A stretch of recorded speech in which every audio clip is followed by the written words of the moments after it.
James Tynion, Jorge Jimenez, and Ricardo Lopez Ortiz continue to push Gotham to the edge as Batman gets hot on the trail of Scarecrow, yet still doesn't know why exactly he's terrorizing the city now, but the key might lay within the ranks of the Unsanity Collective.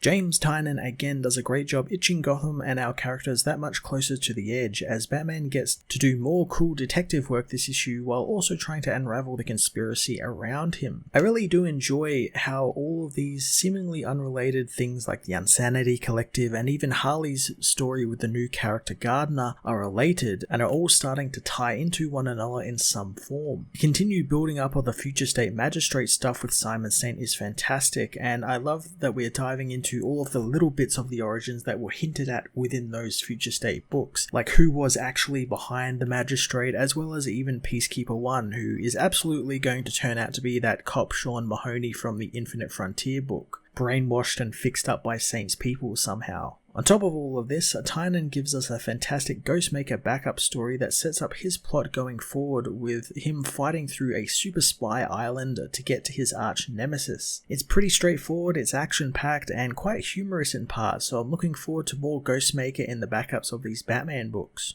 Jorge Jimenez and Ricardo Lopez Ortiz share art duties this issue, with Jorge taking the main book as usual, and boy, he continues to knock it out of the park with some really great creepy visual representations of Scarecrow and his great new costume, as well as the introduction of the Gardener, who looks pretty suave in her three-piece rose-coloured suit. Ricardo Lopez Ortiz tackles the Ghostmaker story and leans fully into the character's anime-like design, giving us an awesome anime-inspired couple of pages, and even took some cues from video games from inspiration on some of the villains, evident in Instigator's design, which kinda makes him look like a more really jacked King K. Rool from Donkey Kong. Batman issue 107 was another fantastic issue that forwarded the plot a little bit more and begun tying in the multiple villain plots together, even giving us a very fun anime-inspired backup story continuing Ghostmaker's mysterious plot with some great looking action and adventure stuff. I'm gonna give this issue a 10 out of 10.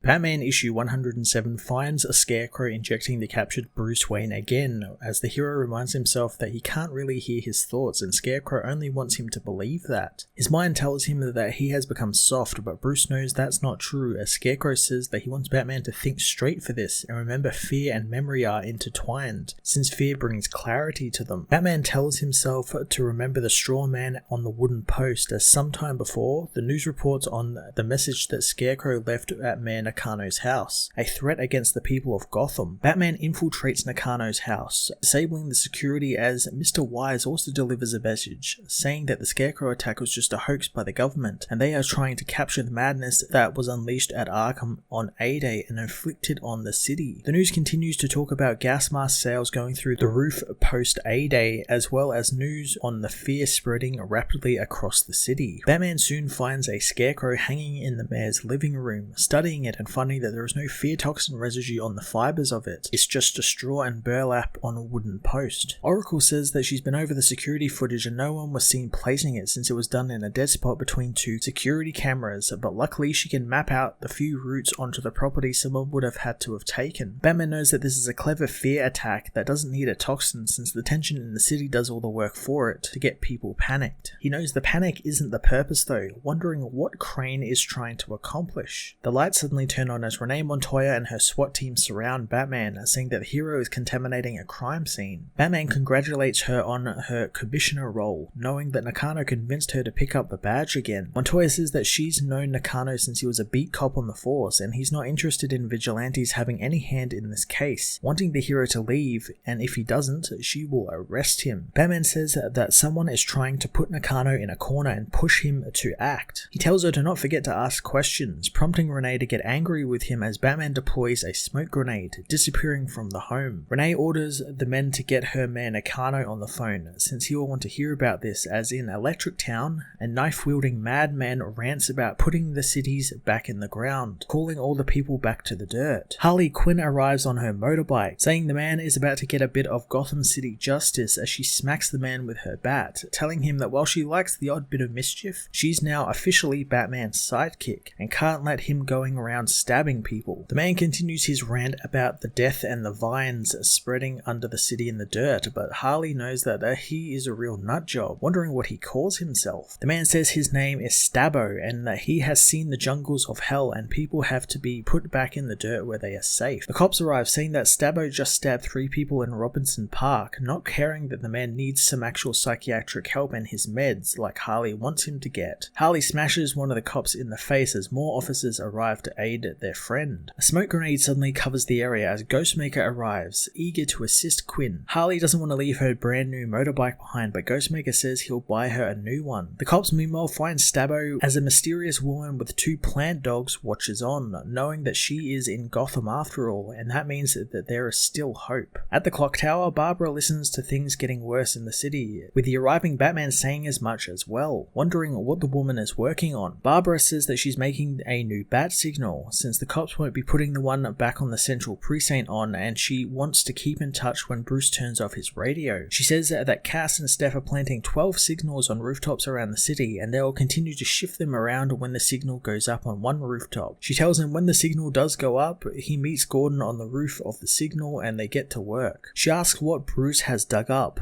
learning that he went to look at the body of Jonathan Crane, examining it and learning that it was purposely found during A-Day, and it was only a double covered in prosthetics. Oracle asks if he thinks that Scarecrow was behind A-Day, but Batman isn't so sure, but his gut says that he isn't, and someone helped Crane get out of Arkham months ago, and he wasn't meant to realize this until he made his first move. He plans on running the DNA from the body double to see who it was, but knows more Scarecrows are likely to be found around the city, just like the one in Nakano's house, making Batman think that he's trying to push the entire city to a breaking point without chemicals, but he still can't see why. Batman asks about the Unsanity Collective, but Barbara doesn't have much on them, with them having come out after A-Day. Barbara doesn't even know if Mr. Wise's stories are real or just some founding myth needed to start groups like this and convince his new followers. She does know that he's got Mad Hatter tech and he can use it to erase a person's mind with his mind machine, and he wants to reboot all of Gotham and erase all its traumas, hence why they're called the Unsanity Collective. Barbara knows that despite them robbing the rich, they are still criminals, but they are utopian at heart and not a threat like the news is building them up to be. Batman knows that they are at the center of this somehow, since they have recently robbed all of the owners of the news stations and the papers of the city, fueling the city's fear, so he needs to find them. Barbara has heard that they have an outpost in Mid-City Mall in the Narrows,